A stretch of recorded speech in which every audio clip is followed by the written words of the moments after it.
Bueno, le damos las gracias al ministro de Energía y Minas, Antonio Almonte, quien ha aceptado tan gentilmente la invitación a participar de este almuerzo semanal del Grupo de Comunicaciones Corripio. Le acompañan Miguel Díaz, viceministro de Minas, Alfonso Rodríguez, viceministro de Ahorro y Eficiencia Energética. Estaba previsto estar con ellos Domingo del Pilar, quien se ha excusado por el fallecimiento de su hermana, y nos acompaña la señorita Contreras, Carmina Severino, quien está con nosotros. Así que aprovechamos para darle el pésame a nuestro colega y compañero Domingo del Pilar. Ya don Antonio Almonte ha estado en otras oportunidades con nosotros. La dinámica es la siguiente: pues primero darle un espacio de 5 o 10 minutos para que nos dé un briefing de cómo van los trabajos y las prioridades del Ministerio de Energía y Minas. Posteriormente, entonces, pasamos a una sesión de preguntas y respuestas, luego tomamos una pausa para almorzar y en el almuerzo tenemos la sobremesa, otra sesión de preguntas y respuestas. Este conversatorio se está transmitiendo también por Coral 39 y por nuestras plataformas digitales, periodicohoy.com.do, eldia.com.do, elnacional.com.do y las plataformas digitales de Telesistema y Teleantena. Le damos la bienvenida a don Antonio Almonte, a quien le vamos a pedir que primero nos dé una panorámica de cuáles son los principales retos y desafíos que tiene el Ministerio de Energía y Minas hoy, un ministerio que tiene competencias muy diversas, aunque sea relativamente nuevo.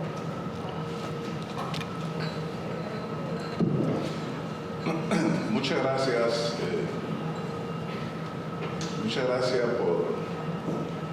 por la invitación, la presentación que me hacen, que estoy muy agradecido de los directivos de los medios del Grupo Corripio, y quiero expresar mi gratitud a ustedes, tanto a nombre mío propio como también del Ministerio de Energía y Minas, y particularmente a Alfonso y Miguel Díaz, que están aquí conmigo como viceministros en este punto. Es un honor para mí estar aquí.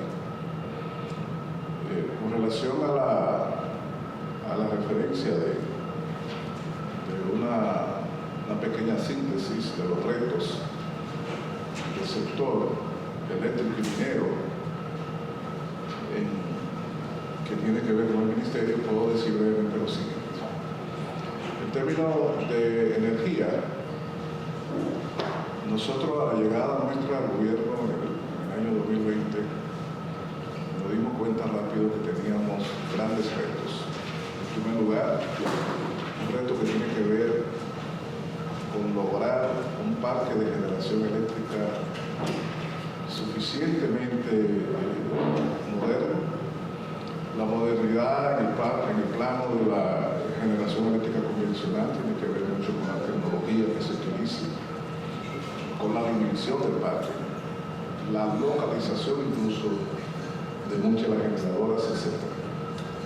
Y la esencia de todo fue el reconocimiento de que teníamos y todavía tenemos un parque de generación eléctrica convencional muy limitado desde el punto de vista de la rápida dinámica de crecimiento de la demanda y de la sensibilidad de una energía eléctrica confiable, predecible, suficiente para el desarrollo de todas las actividades de desarrollo humanos. En segundo lugar, teníamos también el reto de impulsar a grandes niveles el tema de la generación de electricidad basada en fuentes renovables, sobre todo sol y viento. Y eso constituye un reto por cuanto el desarrollo y la expansión del renovable, también como de la energía de fuente convencional, significaba la capacidad del gobierno de movilizar capitales privados hacia la construcción de esos proyectos.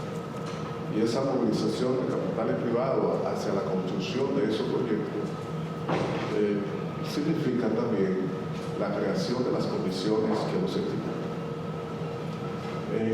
En tercer lugar, el reto nuestro sigue siendo todavía el desarrollo de una infraestructura de transmisión de electricidad que, aunque todavía nuestra infraestructura de transmisión de energía eléctrica es suficiente,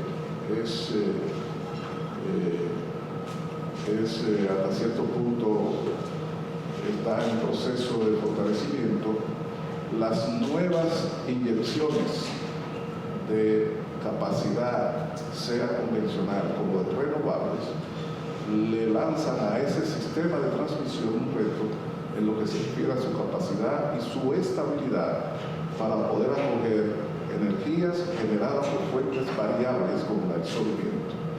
Tiene un reto tecnológico de suma importancia para todo el sistema eléctrico, el tema de la transmisión y las renovables. En cuarto lugar, en eso de energía está el tema de la distribución de electricidad, que como sabemos ha sido, siempre ha sido hasta ahora, ha seguido siendo talón de Aquiles de todo el sistema eléctrico del país por múltiples razones.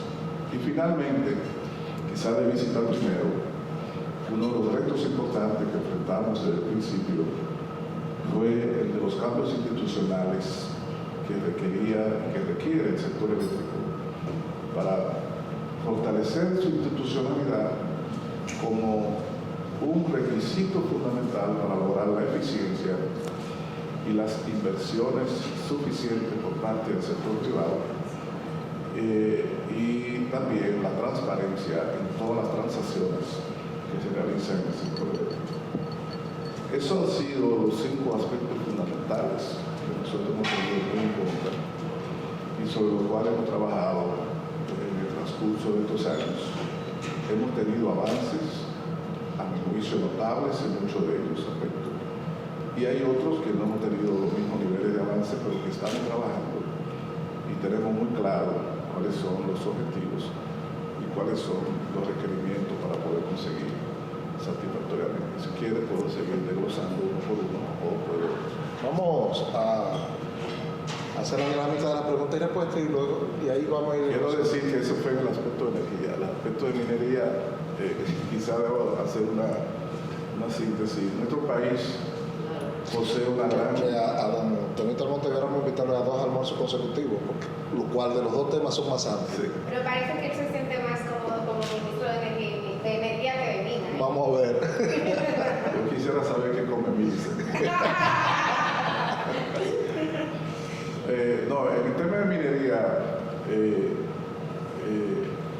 reto fundamental es el siguiente. Nosotros tenemos, este es un país que tiene un notable potencial en materia de minería. Tiene yacimientos importantes en explotación, pero también tiene yacimientos importantes ya avistados, es decir, localizados y que están en un proceso, si se quiere, de ver cómo se consigue la licencia de explotación y se explota. Y hay otros que están sujetos a procesos de exploración. Pero evidentemente que es un país que tiene potencial de minería, tanto metálica como no metálica. Paralelamente a esos procesos de explotación de minería que se ha estado llevando a cabo y de su perspectiva, también ha salido a reducir la existencia, se ha seguido desplegando en el país, de un movimiento ambientalista, por un lado, a veces bien fundamentado, que contribuye con su crítica, sus observaciones, a garantizar la explotación de ese recurso natural desde la perspectiva de la conservación del ecosistema y de los derechos sociales. Pero también en otras ocasiones el movimiento ha sido muy radical, que ha hecho de la explotación minera una actividad que no está exenta de conflictividad social y hasta política. Y eso también constituye un reto para cómo un Estado democrático puede lograr el aprovechamiento de sus preservar el medio ambiente y los derechos de comunidades y de movimientos que democráticamente existen y participan en la vida nacional. Entonces es un reto que tiene no solo el Ministerio de Energía y Minas, es un reto que tiene la sociedad dominicana. ¿Cómo combinar, o sea, cómo conciliar el aprovechamiento de los recursos naturales sin degradar gravemente el contexto ecológico y social, y al mismo tiempo sin caer en extremos en lo que se refiere a las posibilidades de aprovechamiento de esos recursos? Es un reto de un ministerio, de un gobierno, pero también de toda una sociedad en ese sentido. Miguel Feble. Ministro, Pedernales está a la puerta de un desarrollo del turismo, pero uno va a Pedernales y uno lo que ve allí es una plantita. ¿Cuáles son las previsiones para darle energía a Pedernales a propósito del desarrollo del turismo? Fíjense, en ese sentido me permito entrar en materia, como decía el difunto Jiménez Río. Entremos en materia. Fíjense que nosotros llegamos al gobierno e hicimos, eso muy conocido, hemos hablado mucho de eso, una primera licitación en marzo de 2021 por 800 megavatios de Manzanillo y también de una terminal de gas.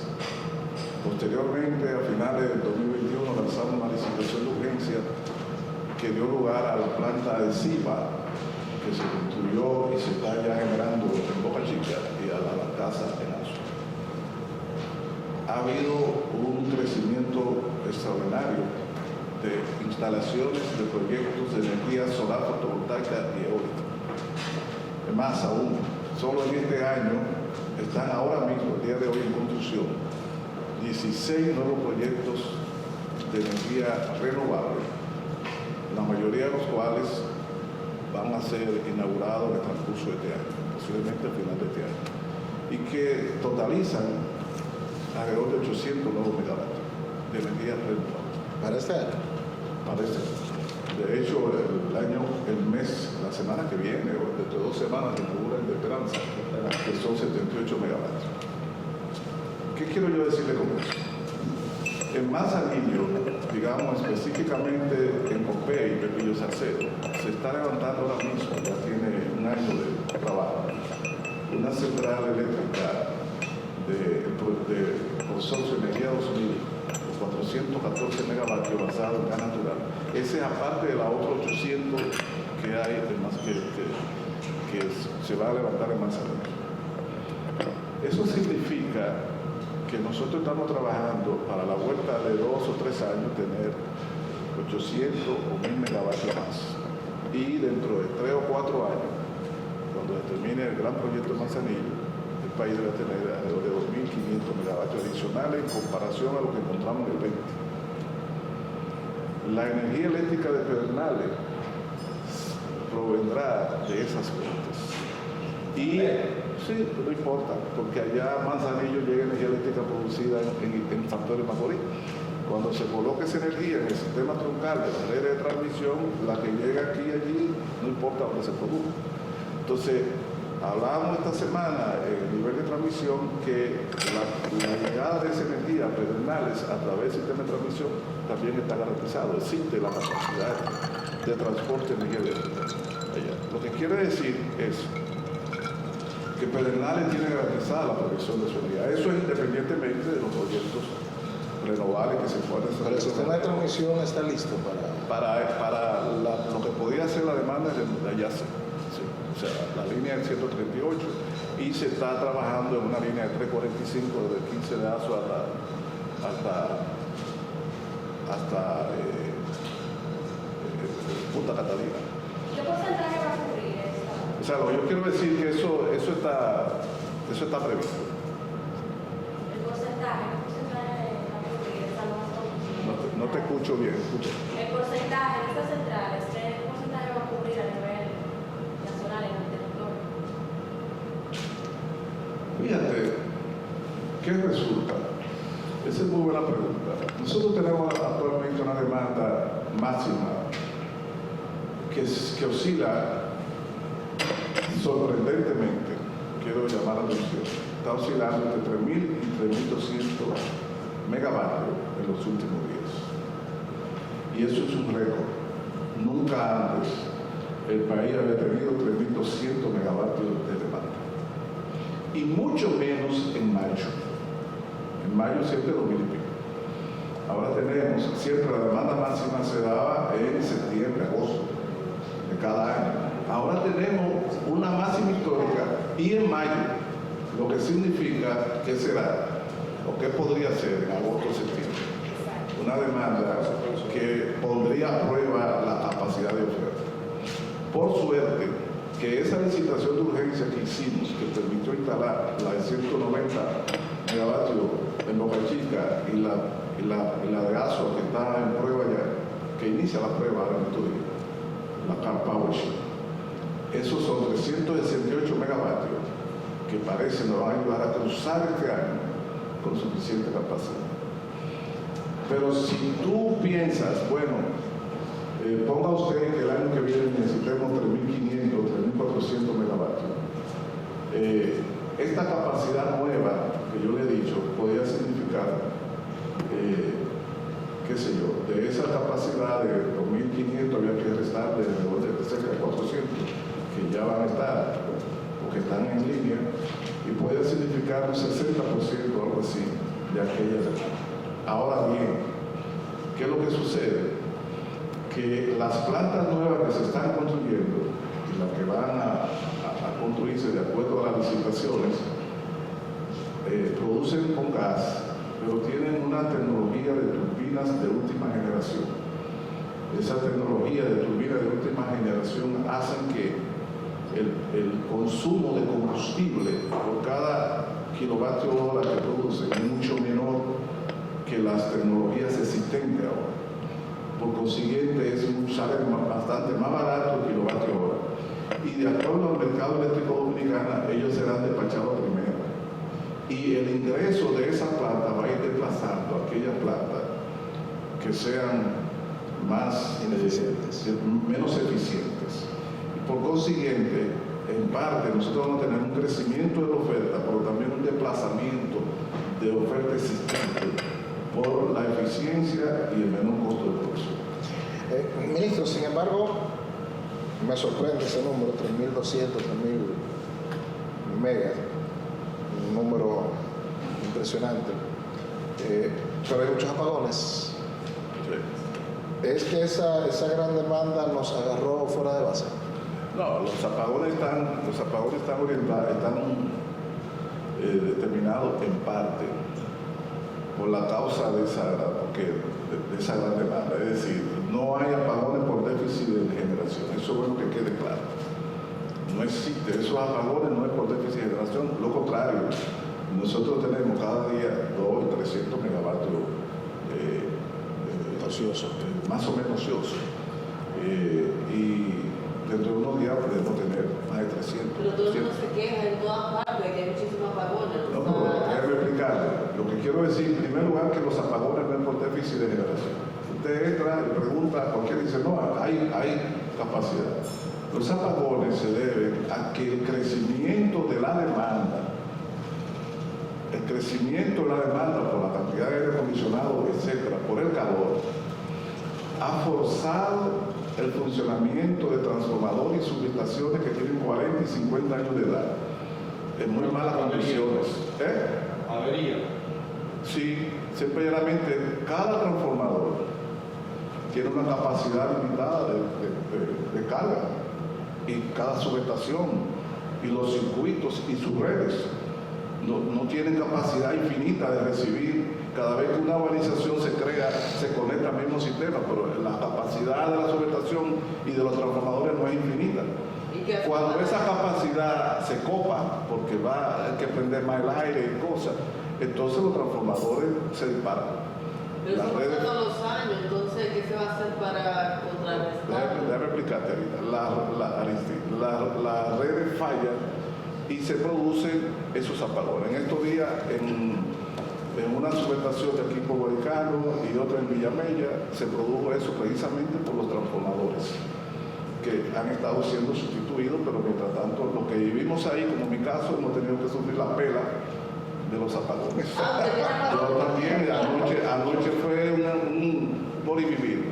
¿Y qué le dice en su casa a su mujer, por ejemplo? No, ella le dice muchas cosas, ministro. Usted puede estar seguro. Entonces, en el Ceibo hay otro problema de ese tipo. Hay problemas, o sea, en diferentes partes del este, porque la región este tiene la peor infraestructura entre redes, subestaciones y transformadores de las tres distribuidoras. Entonces, ¿qué se está haciendo por eso? Es correcto lo que se pregunta. Si usted va ahora mismo al Ceibo o a Villamella, usted va a ver que están cambiando, instalando nuevos transformadores de acuerdo a cómo han ido llegando. Porque las compras y la llegada ha sido bastante lenta. Se está trabajando en la sustitución de transformadores. ¿Qué inversión se hace en esa área? ¿Y cuántos necesitan? No tengo ahora mismo así la cifra como para decirte, porque eso lo está manejando más que nada la empresa distribuidora. Yo no recuerdo exactamente la cifra de la compra que se hizo. Se han hecho dos compras. El año pasado se hizo una y otra se había pedido. Ante la del año pasado, que se puso en línea, ha llegado nada más una parte. La otra sí ha llegado más medidores, compras, transformadores, redes, etc. Me dicen que hay un tema de disponibilidad en el mercado internacional de ese tipo de... Sí, porque lo que pasa es que hay transformadores de potencia, por ejemplo, que para usted lo manda a hacer y se puede pasar hasta 2 años para recibirlo, antes de recibirlo, y cuesta mucho dinero. Entonces, se está en ese proceso, porque si hay algo sobre lo cual el presidente tiene mucha sensibilidad, y ayer tuvimos una mesa de discusión con la distribuidora sobre ese tema, es el tema de los apagones y de sustituir todos esos transformadores. Ahora bien, y las subestaciones que se puedan sustituir, eso lleva su tiempo. Ahora le voy a decir lo siguiente. El año pasado estaba presupuestado hacer una inversión, teníamos programado unos $500 millones y íbamos a comenzar el año pasado con un par de $100 millones si era posible. Cuando digo si era posible es que a veces tú no puedes aplicar todo el dinero que tú tienes, es decir, comprar todos los transformadores, los medidores, equipos, etcétera, te lleva un tiempo y después instalarlo y probarlo también se lleva su tiempo. Entonces tú tienes que programar por 2 o 3 años las inversiones. Esa inversión se vio afectada por una sola razón: la subida de los precios de los combustibles que dispararon los precios de compra de energía de las distribuidoras a los generadores.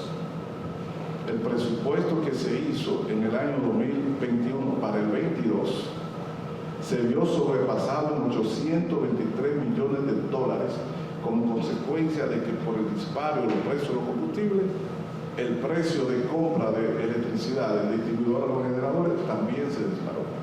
Y ese precio no se pudo traspasar en su totalidad ni mínimamente a los consumidores.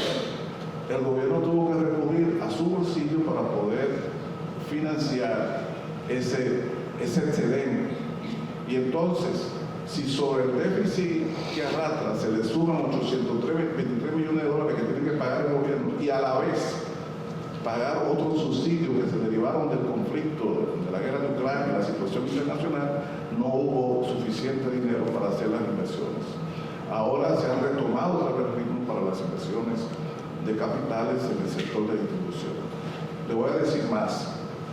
Yo hace un mes estaba de visita en Corea con la vicepresidenta y mi presencia en ese viaje en Corea fue reuniones de trabajo con empresas coreanas especializadas en distribución, porque estamos tratando de buscar una relación de cooperación de gobierno a gobierno en materia de distribuidora. Nosotros tenemos compromiso de transformar el sistema de distribución eléctrica en República Dominicana.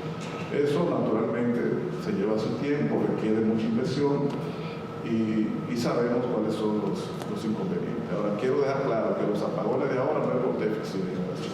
Los apagones es por averías de instalaciones sobrecargadas por el exceso de demanda de electricidad. De orden. Sí, sobre el tema que mencionaba de la decisión que en su momento tomó el gobierno de subsidiar el consumo o el precio del consumo de la energía eléctrica, quiero saber en los próximos días, ministro, si se va a mantener esa decisión de seguir subsidiando o si ahora que, según el informe del Banco Central, hemos visto una tendencia a la baja en la inflación, el gobierno va a revisar esa medida. Yo sé que la Superintendencia de Electricidad es la entidad que tiene que ver con los precios, pero usted como ministro tiene mucho que ver, ¿sabe?, de esa materia y de esa decisión. No hay ninguna variación en lo que se refiere al subsidio al sector eléctrico por parte del gobierno. Se continuará exactamente la misma política. Y ese subsidio se incrementó, y quiero subrayar esto, porque nosotros llevamos la oferta de electricidad a un 99% de la demanda. Anteriormente se ofrecía sobre el 85% y todos los que estamos aquí crecimos durante décadas de apagones, porque solo se daba 80-85% de la demanda y existían los llamados apagones financieros. Nosotros hemos eliminado los apagones financieros, solamente se producen los apagones donde hay averías. Estamos ofreciendo el 99% de la demanda, excepto en los lugares donde se produce una avería por unos días o una semana, temporalmente. Pero regularmente ofrecemos 98 y 99% de la demanda. Y lo hicimos desde que llegamos, porque para salir e impulsar la economía y salir de la crisis había que proveer electricidad a la economía de la sociedad dominicana. A propósito de la electricidad, la sequía, ¿de qué forma ha impactado? Porque me imagino que no debe haber generación en las hidroeléctricas. ¿Ha afectado de alguna manera el sistema? Usted lo ha dicho, así mismo es. La sequía ha reducido la reserva fría del sistema. O sea, nosotros combinamos energía térmica, energía renovable y energía hidráulica. Y cuando las presas están bien, pues sentimos que tenemos más garantía para cualquier coyuntura de demanda máxima, satisfacer la demanda. La sequía ha reducido el caudal de la presa y no nos produce apagones, pero nos hace sentir menos confortables porque tenemos menos capacidad. Emilio Ortiz. Señor ministro, las labores que se están haciendo de exploración para fines de identificar el posible depósito de gas natural y petróleo, ¿qué ha pasado? ¿Cuál ha sido el resultado de esa exploración? Las exploraciones han avanzado muy satisfactoriamente. Nosotros, este mismo año se han hecho más exploraciones, la compañía APA Corporation, y hemos recibido varios informes preliminares de los estudios y los hallazgos, y estamos preparándonos para a finales de año o en los primeros meses del año próximo posiblemente tengamos informaciones que podrían tener mérito para públicamente decirla. Hasta ahora hemos sido muy prudentes, trabajamos muy de cerca con ellos, vienen con regularidad, han presentado los informes, pero es un tema delicado sobre los cuales no queremos levantar expectativas hasta que no tengamos informaciones firmes. Pero se está haciendo intensamente las investigaciones en la cuenca de San Pedro de Macorís, offshore, es decir, fuera de costa, y hay muy buen ritmo de trabajo, muy buenas expectativas.